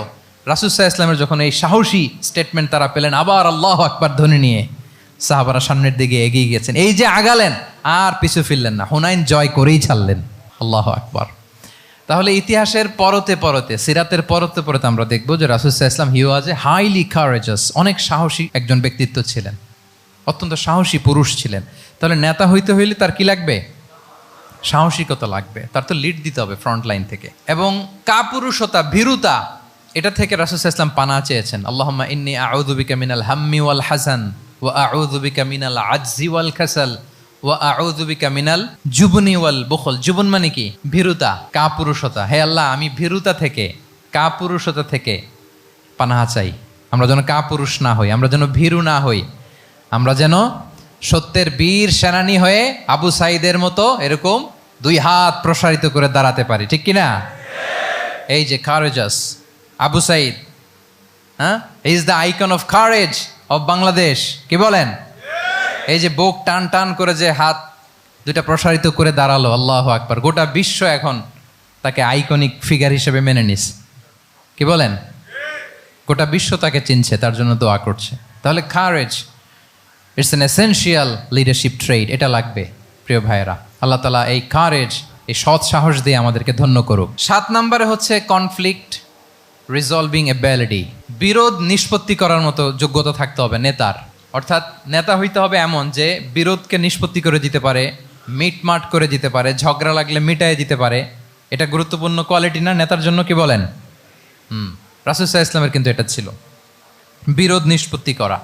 রাসূল সাল্লাল্লাহু আলাইহি ওয়াসাল্লাম মক্কা থেকে মদিনায় যে 1 ঘন্টায় বছরের পর বছর চলে আসা যুদ্ধ, they use to fight each other, Aus and Khazraj, 1 ঘন্টায় যুদ্ধ থামাই দিয়েছেন। আল্লাহু আকবার। He was a very good mediator and arbitrator. রাসূল সাল্লাল্লাহু আলাইহি ওয়াসাল্লাম অত্যন্ত ভালো মধ্যস্থতাকারী ছিলেন, ভালো মধ্যস্থতাকারী তিনি ছিলেন। তিনি থামিয়ে দিতে পারতেন, বিরোধকে থামাতে পারতেন। আপনারা জানেন যে মক্কায় একবার সম্ভবত অগ্নিকাণ্ডের কারণে কাবা ঘর জ্বলে গিয়েছিল, ধ্বংস হয়েছিল, কিছু অংশ নষ্ট হয়ে গিয়েছিল। কাবাকে রিনোভেট করা হয়েছিল, ফলে কাবার একটা কর্নারে যে ব্ল্যাক স্টোন কর্নার, রুকনুল হাজারিল আসওয়াদ, হাজরে আসাদ পাথরকে সরিয়ে রাখা হয়েছিল। এখন কাবা যখন পুনর্নির্মাণ শেষ, ওই হাজরে আসওয়াদ পাথরকে আবার তার জায়গায় রাখা হবে। কিন্তু কে রাখবে? সবাই রাখতে চায়। সব দলের নেতারা বলে আমরা রাখবো, এক দলের নেতা বলে যে আমি রাখবো। এটা অনেক very prestigious and dignified issue, এই প্রেস্টিজ আমরা কাউকে নিতে দিব না। আরেক দলের নেতা বলে না, আমাদের পাওয়ার বেশি, আমরা রাখবো। আরেক দলের নেতা বলে যে না, এটা আমাদেরই। আরেকজন বলে রক্তের গঙ্গা বইয়ে দিব মক্কায়, কিন্তু এই সম্মান হাতছাড়া হতে দেব না। এখন জাতীয় 4 নেতা গেছে 4 দিকে, সমাধান তো নাই। পাথর কয়টা? পাথর তো মাত্র একটা। ইন দ্য মিন টাইম রাসূল সাল্লাল্লাহু আলাইহি ওয়াসাল্লাম আসলেন। রাসূল সাল্লাল্লাহু আলাইহি ওয়াসাল্লামকে দেখেই সবাই হ্যাপি, সবাই বলে যা আমিনুন রদিনা বি, এই তো আলামিন আসছে, ওই ফয়সালা করবে। আল্লাহ রাসূল সাল্লাল্লাহু আলাইহি ওয়াসাল্লাম বললেন কি হয়েছে? এই ঘটনা। জাতীয় 4 নেতা বলে এই পাথর নিয়ে তারা নিজেরা রাখবে, কাউকে দিবেন। রাসূল সাল্লাল্লাহু আলাইহি ওয়াসাল্লাম বললেন ঠিক আছে, একটা চাদর নিয়ে আসো। চাদর নিয়ে আসা হলো। এবার জাতীয় 4 নেতা চাদরের 4 কর্নার ধরে দাঁড়ালো। রাসূল সাল্লাল্লাহু আলাইহি ওয়াসাল্লাম নিজ হাতে হাজরে আসওয়াদ তুলে চাদরের মাঝখানে রাখলেন। এবার 4 নেতাকে বললেন আসো তোমরা আমার সাথে। তারা আগাতে লাগলো। কাবা ঘরের সামনে যখন আসলো, রাসূল সাল্লাল্লাহু আলাইহি ওয়াসাল্লাম নিজ হাতে ওনার বরকতময় হাতে আবার হাজরে আসওয়াদ ধরে ঠিক জায়গা মতো রেখে দিলেন। এতক্ষণ কিন্তু চার নেতা কি বলছে, কাউরে ধরতে দিব না কাউকে, কিন্তু এখন চাদরের কোনা ধরেই happy. This is called conflict resolving ability. একজন নেতার এরকম কনফ্লিক্ট, সমাজে যখন এই ধরনের বিরোধ তৈরি হয়, ঝামেলা তৈরি হয়, মারামারির মতো পরিস্থিতি তৈরি হয়, সংঘাতের মতো একটা সিচুয়েশন হয়, নেতা এটাকে রিজলভ করার ক্যাপাসিটি এবিলিটি তার থাকতে হবে। আল্লাহ রাসূল সাল্লাল্লাহু আলাইহি ওয়াসাল্লামকে আল্লাহ তাআলা এটা দিয়েছিলেন। আল্লাহু আকবার। শুধু বড় বড় জিনিস না, ছোট ছোট জিনিসও করতে হয়। লেটস সে নিজ দলের নেতাকর্মীদের মধ্যে মারামারি, নিজ দেশের ভেতরে মারামারি, দেশের সাথে প্রতিবেশী দেশের বিরোধ, রিজিওনাল সুপার পাওয়ার হলে আশেপাশের অনেকগুলো দেশের মধ্যে বিরোধ, আপনাকে নেতা হয়ে এগুলো মিটমাট করে দিতে হবে। সুপার পাওয়ার যদি হয়ে যান, গোটা বিশ্বের যেখানে ঝামেলা লাগে, দেখেন না বড় বড় মোড়লরা কি করে, ওই কাতারে বসে বসে ওই আফগানিস্তান, তারপর ওই ইসরায়েল, কাতার মিলাই দিচ্ছে, দেখেন না এগুলো নিউজে আপনারা। This is called conflict resolving ability. কনফ্লিক্টকে রিজলভ করতে জানতে হয়। রাসূল সাল্লাল্লাহু আলাইহি ওয়াসাল্লাম এরকম রাষ্ট্রীয় পর্যায়ে, বড় বড় সামাজিক পর্যায়ে, এমনকি ফ্যামিলি অ্যাফেয়ার্সের মধ্যে যত বিরোধ লাগতো রাসূল সাল্লাল্লাহু আলাইহি ওয়াসাল্লাম মিলাই দিতেন। আল্লাহু আকবার। ফ্যামিলি কাউন্সিলিং, এজন্য প্রত্যেক ইমাম খতিবদের এই কাউন্সিলিংয়ের উপর ট্রেনিং নেওয়া দরকার। আমাদের পরিবারগুলো ভেঙে যাচ্ছে, পরিবারগুলো কি হচ্ছে, ভেঙে যাচ্ছে। আমি পশ্চিমা দেশে আমাদের অনেক স্কলারদের দেখেছি যারা ইমাম এবং খতিব, তাদের আলাদা করে উইকলি 7 ঘন্টা 8 ঘন্টা 10 ঘন্টা এরকম রাখতে হয় ফ্যামিলি কাউন্সিলিংয়ের জন্য। যাদের মধ্যে বিরোধ, হাজব্যান্ড ওয়াইফের ঝামেলা চলতেছে, উনি কাউন্সিলিং করে। এটা খুব জরুরি। আল্লাহ রাসূল সাল্লাল্লাহু আলাইহি ওয়াসাল্লাম এটা করতেন, সাহাবাদের মধ্যে করতেন, ইভেন নিজের স্ত্রীদের মধ্যেও করতেন। সহিহ বুখারীতে এসেছে ওনার স্ত্রীদের মধ্যে 2টা গ্রুপ ছিল। পজিটিভলি নেন, 2টা গ্রুপ, আবার এটা ওই গ্রুপ মনে করেন না। অর্থাৎ মানবিক কারণে সামান্য যে জেলাসি থাকে এক স্ত্রীর সাথে আরেক স্ত্রীর, এটা তো খুব স্বাভাবিক। ওই ওনাদের মধ্যে একসাথে তো অ্যাট এ টাইমে খুব সম্ভবত 9 জন স্ত্রী বেঁচে ছিলেন। হাফসা রাদিয়াল্লাহু তাআলা আনহাকে কেন্দ্র করে একটা গ্রুপ, আয়েশা রাদিয়াল্লাহু তাআলা আনহাকে কেন্দ্র করে একটা গ্রুপ। তাদের মধ্যে অনেক কথাবার্তা, কিছু মানবিক কারণে যেগুলো হয়, এটা কিন্তু ছিল। রাসূল সাল্লাল্লাহু আলাইহি ওয়াসাল্লাম প্রায় ওনাদেরকে নিয়ে বসে এগুলো রিজলভ করে দিতেন। ওনার নিজের কন্যা ফাতেমা রাদিয়াল্লাহু তাআলা আনহার সাথে আলী রাদিয়াল্লাহু তাআলা আনহার যদি মনোমালিন্যের ঘটনা ঘটতো, এগুলো উনি রিজলভ করে দিতেন। এবং খুব কাছাকাছি ছিল কিন্তু ঘর। যারা মদিনায় মাআরিদুস সিরান নাবাবিয়া ওগুলোতে গিয়েছেন, দেখবেন যে রাসূল সাল্লাল্লাহু আলাইহি ওয়াসাল্লামের ঘরের পাশেই অন্যান্য স্ত্রীদের ঘরগুলো একটার পর একটা, পাশেই ফাতেমা রাদিয়াল্লাহু তাআলা আনহার ঘর। একবার তিনি দুপুরবেলা ফাতেমা রাদিয়াল্লাহু তাআলা আনহার ঘরে গেলেন, যে দেখেন যে ঘরে আলী রাদিয়াল্লাহু তাআলা আনহু নেই। তো জিজ্ঞেস করলেন যে আইনা ইবনু আম্মি, কোথায় আলী, কোথায়? তো বললেন যে কানা বাইনি ওয়া বাইনাহু শাই, আমাদের মধ্যে একটু ঝগড়াঝাটি হয়েছে আর কি, মনোমালিন্য হয়েছে। ফাগাদাবানি, উনি একটু রেগে গেছেন আমার উপর। ফাখারাজা ফালাম ইয়াকিল ইনদি, প্রত্যেকদিন খাওয়ার পরে তো এখানেই কাইলুলা করে, আজকার ঘরে কাইলুলা করে নাই, কই যেন চলে গেছে। তো কোথায় গেল? রাসূল সাল্লাল্লাহু আলাইহি ওয়াসাল্লাম লোক পাঠালো, খুঁজে দেখো আলী কোথায়। আলী রাদিয়াল্লাহু তাআলা আনহু উনি মনের কষ্ট নিয়ে মসজিদে নববীর মধ্যে শুয়ে আছেন। তো রাসূল সাল্লাল্লাহু আলাইহি ওয়াসাল্লাম খুঁজতে খুঁজতে মসজিদে নববীর ভেতরে গেলেন, দেখলেন যে উনি যে শুয়ে আছে, ওনার গায়ের জামাটা একপাশে পড়ে আছে আর বালুর মধ্যে ওনার শরীর পড়ে আছে। তো উনি ডাকলেন, কুম ইয়া আবা তুরাব, কুম ইয়া আবা তুরাব, হে বালির বাবা আলী, বালির বাবা আলী, ওঠো ওঠো। মজা করে বললেন যে ইয়া আবা তুরাব, যেহেতু বালি লেগে আছে গায়ে, বালির বাবা আলী ওঠো। ওখান থেকে ধরে এনে ফাতেমা রাদিয়াল্লাহু তাআলা আনহার কাছে নিয়ে আসে, দুইজনকে পাশে বসিয়ে এই যে আবার মিটমাট। এটা ছিল রাসূল সাল্লাল্লাহু আলাইহি ওয়াসাল্লামের ডেইলি বেসিসে একটা অ্যাক্টিভিটি। কনফ্লিক্ট তিনি রিজলভ করে দিতেন। সহিহ বুখারীতে একটা অধ্যায় আছে, কিতাবুস সুলহি ফিল বুখারীতে আছে কিতাবুস সুলহ, এটার নাম, অধ্যায়টার নাম হচ্ছে কিতাবুস সুলহ, মানে মীমাংসা করে দেওয়ার অধ্যায়। একটা পরিচ্ছেদ আছে, পরিচ্ছেদের নাম হচ্ছে বাবু কওলিল ইমামি লি আসহাবিহি ইযহাবু বিনা নুসলিহ বাইনাহুম। রাসূল সাল্লাল্লাহু আলাইহি ওয়াসাল্লাম প্রায় বলতেন যে আমাকে নিয়ে যাও, আমি মিলাই দিব। ঝগড়া ঝাঁটি মারামারির কথা শুনলে রাসূল সাল্লাল্লাহু আলাইহি ওয়াসাল্লামের বিখ্যাত ডায়লগ এটা। উনি বলতেন, আরে ঝগড়া, ইযহাবু বিনা, আমি আসি না, আমারে নিয়ে যাও, আমি মিলাই দিব। আমাকে নিয়ে যাও, আমি সংশোধন করে দিব। আল্লাহু আকবার। তাহলে কনফ্লিক্ট রিজলভিং এবিলিটি এটা একজন নেতার থাকা চাই। 8 নম্বরে হচ্ছে visionary. A leader should be futuristic, সময়ের আগে চলতে পারা, এটা নেতার কাজ। He should see beyond the boundary, out of the box. তাকে আউট অফ দ্য বক্স চিন্তা করতে হবে। কর্মীরা যদ্দূর দেখে এরপর থেকে নেতা দেখা শুরু করবে, তখন সেই হয়ে উঠবে নেতা। এটাকে বলে ভিশনারি। এই ট্রেডটা একটা লিডারশিপ ট্রেড, খুব গুরুত্বপূর্ণ লিডারশিপ ট্রেড, মানে ফারসাইটেডনেস থাকা, দূরদর্শিতা থাকা, ফিউচারিস্টিক অ্যাটিটিউডের হওয়া, সময়ের আগে চলতে পারা, মানে আগ থেকে আন্দাজ করতে পারা। রাসূল সাল্লাল্লাহু আলাইহি ওয়াসাল্লামের মধ্যে এটা ছিল। কেমন ছিল? ওনার 2-1টা উক্তি আমি কয়েকটা হাদিস শেয়ার করি। তিনি বলতেন, ইন্নাল্লাহা জাওয়ালি আল আরদা ফারাআইতু মাশআরিকাহা ওয়া মাগারিবাহা ওয়া ইন্না মুলকা উম্মতি সায়াবলুগু মুলকুহা মা জুবিয়ালি মিনহা। আল্লাহ তাআলা এই পৃথিবীটাকে ফোল্ড করে ছোট রেপ্লিকা বানিয়ে আমার সামনে তুলে ধরেছেন। ফারাআইতু মাশারিকাহা ওয়া মাগারিবাহা, আমি পৃথিবীর প্রাচ্য পাশ্চাত্য সবটুকুন দেখেছি। আর আমি যদ্দূর দেখেছি ঠিক তদ্দূর জায়গায় আল্লাহ তাআলা লা ইলাহার বাণী পৌঁছে দিবে। পৃথিবীতে এমন কোনো জায়গা আছে যেখানে লা ইলাহার ধ্বনি উচ্চারিত হয় না? এমন কোনো জায়গা নেই। তার মানে ফিউচারিস্টিক, সে 1400 বছর আগের কথা, যে পৃথিবীর আনাচে কানাচে কোথাও বাকি থাকবে না, সব জায়গায় ইসলাম পৌঁছে যাবে। অন্য জায়গায় বললেন লা ইয়াবলাগান্না হাযাল আমরু মা বালাগাল লাইলু ওয়ান নাহার ওয়ালা ইয়াতরুকুল্লাহু বাইতা মাদার ওয়ালা ওয়াবার ইল্লা আদখালাহুল্লাহু হাযা দ্বীন। এই ইসলাম যেখানে দিন হয় রাত হয়, পৃথিবীর যেখানে দিন রাত্রি সংঘটিত হয়, সব জায়গায় পৌঁছবে। এমন কোনো কাঁচা ঘর, পাকা ঘর, কোনো জঙ্গল, কোনো পাহাড়, কোনো ভূখণ্ড, এই পৃথিবীতে এমন কোনো জনপদ থাকবে না যেখানে ইসলামের বাণী পৌঁছবে না। সব জায়গায় পৌঁছে যাবে। আল্লাহু আকবার।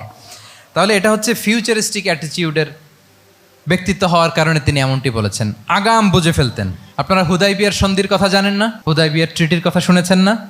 1400 সাহাবা গিয়েছিলেন ওমরা করতে, ওরা ওমরা করতে দিবে না, সন্ধি করো। তো কি সন্ধি? বলে যে রসুলুল্লাহ লেখা যাবে না, মোহাম্মদ রসুল্লাহ, নো রসুল্লাহ, রসুল্লাহ কাটো। সাহাবিরা বলে আমরা কাটতে পারবো না। রাসূল ইসলাম বললেন না না, কেটে ফেলো। কাটা হলো। এই বছর ওমরা করতে পারবো না, সাহাবারা বলে আমরা মানি না। রাসূল ইসলাম বললেন এটাও মেনে নাও। আগামী বছর আসবা ওমরা করতে, থাকতে পারবা মাত্র 3 দিন। কয়দিন? সাহাবিরা বলে অসম্ভব, এটা আমাদের ভূখণ্ড, আমরা যতদিন মনে চায় থাকবো। রাসূল ইসলাম বললেন না না, বাদশেদ না, মেনে নাও। মক্কা থেকে কোনো লোক মদিনায় গেলে আমাদেরকে মক্কায় ফেরত দিতে হবে, কিন্তু মদিনা থেকে কেউ মক্কায় আসলে আমরা ফেরত দেব না। দেখছেন ক্লজগুলো? দেখছেন একটার পর একটা সবগুলো কাফিরদের পক্ষে যায়। কোনো সাহাবা রাজি হচ্ছেন না, কিন্তু আল্লাহ রাসূল সাল্লাল্লাহু আলাইহি ওয়াসাল্লাম কি বলেন? মেনে নাও, রাজি। কারণ সাহাবারা তো অতটুক দেখতে পারতেছে না। বলেন 3 তালা উপর থেকে, 3 তালা ভবন থেকে একজন মানুষ যদ্দূর দেখে, 30 তালা ভবনের উপর থেকে কি ওইরকমই দেখে? পানোরামিক ভিউ দেখে, সে অনেক বড় করে দেখে। আর 3 তালার উপর থেকেই সামান্য কিছু দেখে। রাসূল সাল্লাল্লাহু আলাইহি ওয়াসাল্লাম অনেক দূর দেখতে পাচ্ছিলেন। তিনি চিন্তা করলেন কিছু বছর যদি আমাদের মধ্যে দাঙ্গা হাঙ্গামা যুদ্ধ বন্ধ থাকে, আমরা গ্লোবালি ইসলামকে ছড়াই দিতে পারবো। শান্তভাবে মদিনাতে একটা স্ট্রং ইসলামিক কমিউনিটি আমরা তৈরি করতে পারবো। আল্লাহু আকবার। এবং তিনি দেখতে পাচ্ছিলেন ইন্না ফাতাহনা লাকা ফাতহাম মুবিনা, এই হুদাইবিয়ার এই চুক্তি, যেটা আদতে অ্যাপারেন্টলি মনে হচ্ছে সব আমাদের বিপক্ষে যায়, আসলে এইটাই আমাদেরকে ভূমি ধস জয় এনে দিবে। আল্লাহু আকবার। এবং সেটাই হয়েছে। 9 নাম্বার হচ্ছে রেজিলিয়েন্স। এটা একটা চমৎকার লিডারশিপ ট্রেট। রেজিলিয়েন্স মানে সংকট কাটিয়ে ঘুরে দাঁড়াবার সামর্থ্য, মানে যাকে কেউ থামাতে পারে না। আনস্টপেবল, আনস্টপেবল, কোনো কিছু তাকে থামাতে পারে না। লেগে থাকার মানসিকতা, টিকে থাকার মানসিকতা, সহজে হার না মানা, আবার ঘুরে দাঁড়ানো, এটার বলে রেজিলিয়েন্স। এই ক্যাপাসিটি, এই কোয়ালিটি রাসূল সাল্লাল্লাহু আলাইহি ওয়াসাল্লামের মধ্যে ছিল। হি ওয়াজ আনস্টপেবল, হ্যাভিং আনবিলিভেবল সাবর। কোনো কিছু রাসূল সাল্লাল্লাহু আলাইহি ওয়াসাল্লামকে থামাতে পারে নাই। পেরেছে? বলেন পেরেছে কেউ থামাতে? ছোটবেলা থেকে স্ট্রাগল করে একটার পর একটা স্ট্রাগল ফেস করে বড় হয়েছেন। জন্মের আগেই তো ওনার পিতাকে আল্লাহ তাআলা উঠিয়ে নিলেন। তার মানে বাবাকে নিজ চোখে এই দুনিয়াতে আমাদের প্রিয় নবীজি দেখে যান নাই। আল্লাহ রাসূল সাল্লাল্লাহু আলাইহি ওয়াসাল্লাম ওনার বাবাকে, পিতাকে দেখছেন? দেখেন নাই। ওনাদের আমেনা এবং আব্দুল্লাহ, ওনাদের সংসার ছিল মাত্র সপ্তাহখানেক, 1 সপ্তাহ সংসার। এই সপ্তাহখানেকের সংসারেই আল্লাহ তাআলা রাসূল সাল্লাল্লাহু আলাইহি ওয়াসাল্লামকে ওনার মায়ের পেটে পাঠিয়েছেন। আব্দুল্লাহ চলে গেলেন ব্যবসায়, ফিরে আসার পথে ওখানেই মারা গেলেন, ইয়াসরিবে। তার মানে জন্মের আগেই বাবাকে হারালেন, ইয়াতিম হয়ে দুনিয়াতে আসলেন। এরপরে মাকে হারালেন, এরপরে দাদাকে হারালেন, এরপরে চাচাকে হারালেন। Physically, mentally torture, emotionally traumatise করার যত ধরন আছে কাফিররা করেছে। কোনো কিছু রাসূল সাল্লাল্লাহু আলাইহি ওয়াসাল্লামকে থামাতে পেরেছে? ওনার লাইফ থ্রেট ছিল। হিজরতের রাতে তো আল্লাহ তাআলা বললেন আজই যেতে হবে, না হলে হত্যার ষড়যন্ত্র হচ্ছে, ব্ল্যাক ম্যাজিক করা হয়েছে। রাসূল সাল্লাল্লাহু আলাইহি ওয়াসাল্লাম খাসির মাংস, খাসির যে বাজুর মাংস, এটা পছন্দ করতেন। খাইবারে এক ইহুদি নারী এই খাসির মাংসের মধ্যে বিষ মিশিয়ে, পয়জন দিয়ে রাসূল সাল্লাল্লাহু আলাইহি ওয়াসাল্লামকে খাইয়েছিল হত্যার জন্য। একটার পর একটা। বলেন রাসূল সাল্লাল্লাহু আলাইহি ওয়াসাল্লামের মিশন থেকে এক চুল পরিমাণ ওনাকে পেছনে নেওয়া গিয়েছে? He was unstoppable. This is called resilience. একজন নেতার মধ্যে এই রেজিলিয়েন্ট মানসিকতা থাকতে হবে যে আমাকে কেউ থামাইতে পারবে না, আমরা আমাদের মঞ্জিলে মকসুদে যাবই, এই মেন্টালিটির হইতে হবে। এটা হচ্ছে একটা লিডারশিপ ট্রেট, রেজিলিয়েন্ট। 10 নম্বরে হচ্ছে স্ট্র্যাটেজিক লিডারশিপ। নেতার কৌশলী হতে হয়। তার যেই লক্ষ্য, মিশন, ভিশন, এটা সে সুকৌশলে আদায় করে নেবে। শুধু স্ট্র্যাটেজি নিয়ে, রাসূল সাল্লাল্লাহু আলাইহি ওয়াসাল্লামের স্ট্র্যাটেজি নিয়ে সুদীর্ঘ আলোচনা হতে পারে। আমি 2-1টা স্ট্র্যাটেজির কথা বলি, 2-1টা ওয়ার স্ট্র্যাটেজি। যুদ্ধের ময়দানে উনি কি স্ট্র্যাটেজি অবলম্বন করতেন দেখেন। উনি যুদ্ধের ডিস্ট্রাকশনকে, ক্যাজুয়ালিটি মিনিমাইজ করবার জন্য ওনার নির্দেশনা থাকতো, খবরদার কোনো নারীর গায়ে হাত তুলো না যুদ্ধের ময়দানে, শিশুর গায়ে হাত তুলো না, কোনো পাদ্রির গায়ে হাত তুলো না, উপাসনারত যে সন্ন্যাসীরা আছে তাদের গায়ে হাত তুলো না, ওই এলাকার গবাদি পশুগুলোকে মেরো না, গাছপালা ধ্বংস করো না, যারা তোমাদের বিরুদ্ধে তলোয়ার ধরেনি তাদেরকে অ্যাটাক করো না। আল্লাহু আকবার, হোয়াট এ স্ট্র্যাটেজি! এবং যুদ্ধ চলাকালীন সময়ে সব সৈনিককে উনি এক জায়গায় মোতায়েন করতেন না, 5 ভাগে ভাগ করে নিতেন। ডান পাশে মাইমানা, বাম পাশে মাইসারা, সামনে হচ্ছে মুকাদ্দিমাতুল জাইশ, মাঝখানে কালব, পেছনে খালফ, এইভাবে 5টা ব্যাটালিয়নে ভাগ করে তারপরে তিনি যুদ্ধ পরিচালনা করতেন।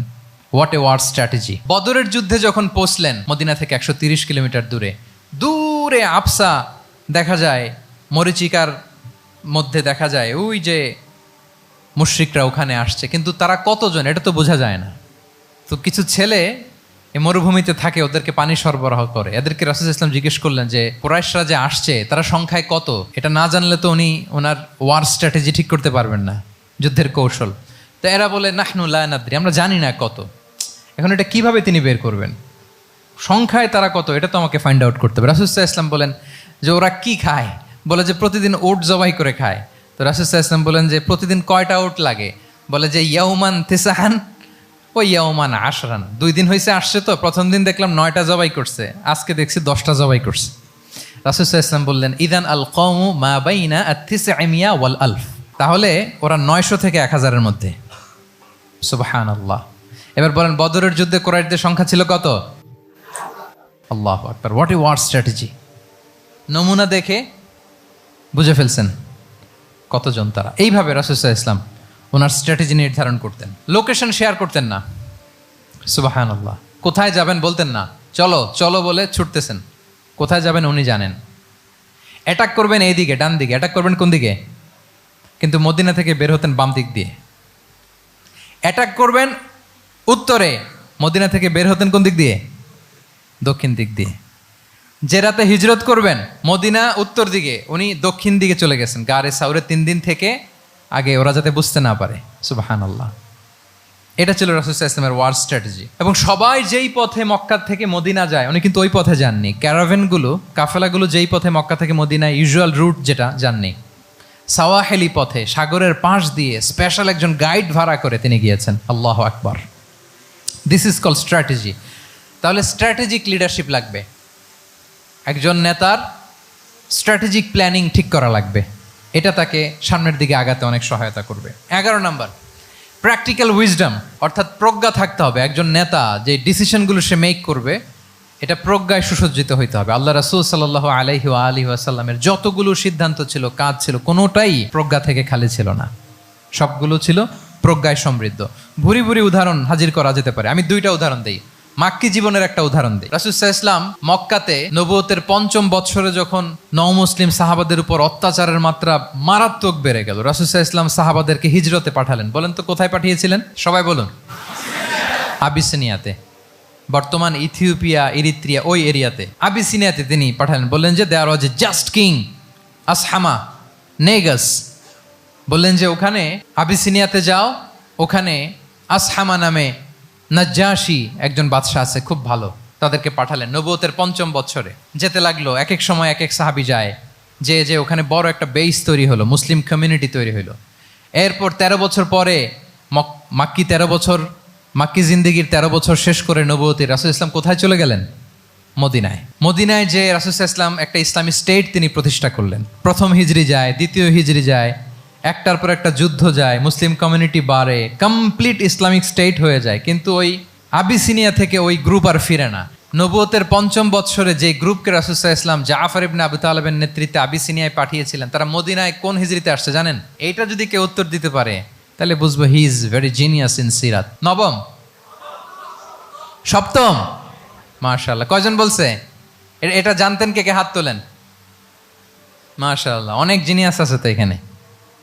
হ্যাঁ, লটস অফ জিনিয়াস, মাশাআল্লাহ, মাশাআল্লাহ, তাবারাকাল্লাহ। জি, 7ম হিজরিতে এসেছিলেন জাফর ইবনে আবি তালেবের নেতৃত্বে। এখানে হিকমা, রাসূল সাল্লাল্লাহু আলাইহি ওয়াসাল্লামের উইজডমের ব্যাপারটা হচ্ছে, রাসূল সাল্লাল্লাহু আলাইহি ওয়াসাল্লাম আছেন মদিনাতে, একের পর এক কোরআনের আয়াত নাজিল হচ্ছে, আহকামগুলো সাহাবারা প্র্যাকটিস করতেছে, মসজিদে নববী হলো, ইসলামিক স্টেট হলো, বদরের যুদ্ধ হলো, উহুদ হলো, খন্দক হয়ে গেল, সব হয়ে যায়, কিন্তু ওনারা ফিরেন না কেন? ওনারা ফিরলেন সেই 7ম হিজরিতে খায়বার বিজয়ের পরে। এবং যেদিন জাফর ইবনে আবি তালেব আবিসিনিয়া থেকে সবাইকে নিয়ে ফিরলেন, রাসূল ইসলাম এত খুশি হলেন, উনি বললেন বি আইয়িহিমা আনা লা আদ্রি বি আইয়িহিমা আনা আফরাহ বি ফাতহি খাইবার আও বি কুদুমি জাফর। আজকে কোনটাতে আমি বেশি হ্যাপি আমি জানি না, আমার ভাই জাফরকে পেয়ে নাকি খাইবার বিজয়ের কারণ। আমি কনফিউশনে পড়ে গেছি যে এইটাতে বেশি খুশি হইলাম নাকি ওইটাতে। এর কারণ হচ্ছে রাসূল ইসলাম অপেক্ষা করতেছিলেন যে মদিনা এই স্টেটটাকে আগে ইন্টারনাল এবং এক্সটার্নাল যত থ্রেট হতে পারে সবগুলো থেকে আগে সেফ জোন বানাতে হবে। এমনও হতে পারে মদিনা হাতছাড়া হয়ে যেতে পারে। মদিনা যদি হাতছাড়া হয়, মদিনা থেকেও যদি আমার হিজরত করা লাগে, আমি কই যাব? ওইটারে সেকেন্ড বেস, প্ল্যান বি হিসেবে রেখে দিয়েছিলেন যে জাফর তুমি আইসো না, তুমি থাকো, নতুন নতুন যা আয়াত আসবে আমি সাহাবি দিয়ে এই বিধানগুলো পাঠাবো, ওখানে প্র্যাকটিস করতে থাকো, ইউল বি ফাইন দেয়ার, থাকো, আশা লাগবে না। থাকতে থাকতে 7ম হিজরি পর্যন্ত, খন্দকের যুদ্ধের মাধ্যমে যখন কুরাইশদের 20 দাঁত ভেঙে দেওয়া হলো, 7ম হিজরিতে যখন খায়বার দুর্গ বিজয় হয়ে গেল, নাও ইসলাম came as a regional super power. রাসূল ইসলাম বুঝলেন আর ইন্টারনাল থ্রেটও নাই, এক্সটার্নাল থ্রেটও নাই, এবার আর কোনো টেনশন নাই। জাফর ইবনে আবি তালেবকে চিঠি পাঠালেন, তিনি বিশাল বাহিনী নিয়ে মুসলিমদেরকে নিয়ে তিনি ব্যাক করলেন মদিনাতে। আল্লাহু আকবার। This is call wisdom, practical wisdom. রাসূল সাল্লাল্লাহু আলাইহি ওয়াসাল্লামের এইভাবে এমন কোনো সিদ্ধান্ত নাই যেটার পেছনে প্রজ্ঞা ছিল না, প্রত্যেকটা সিদ্ধান্ত ছিল প্রজ্ঞায় সুসজ্জিত।